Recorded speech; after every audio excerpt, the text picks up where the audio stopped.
టీవీ4 Telugu news కి స్వాగతం. తల్లాడలో వివిధ రాజకీయ పార్టీల ఆధ్వర్యంలోని మరియు స్వచ్ఛంద సంస్థలు అయిన లయన్స్ క్లబ్లు తల్లాడలో గురువారం తిరంగా ర్యాలీ నిర్వహించారు.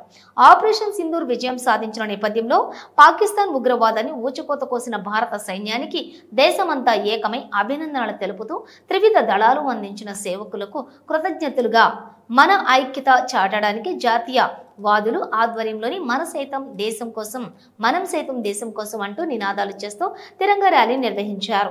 తల్లాడ పట్టణంలోని గొల్లగూడెం నుండి నారాయణపురం గ్రామంలోని పెద్ద రామాలయం వరకు ఘనంగా తిరంగా యాత్ర నిర్వహించారు. ఈ తిరంగా ర్యాలీలో భారతీయ జనతా పార్టీ, తెలుగుదేశం పార్టీ నాయకులు, సిపిఐ పార్టీ మేధావులు, విద్యార్థులు, మహిళలు తదితరులు ఈ ర్యాలీలో ఉత్సాహంగా పాల్గొన్నారు.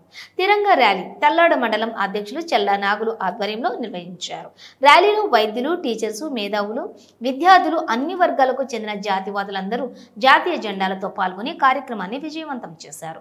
ఈ కార్యక్రమానికి ముఖ్య అతిథులుగా బీజేపీ రాష్ట్ర కార్యవర్గ సభ్యులు ఈవి రమేష్, ఖమ్మం జిల్లా బీజేపీ పార్టీ అధ్యక్షులు కోటేశ్వరరావు, పలు సంఘాల తదితరులు అధిక సంఖ్యలో పాల్గొన్నారు.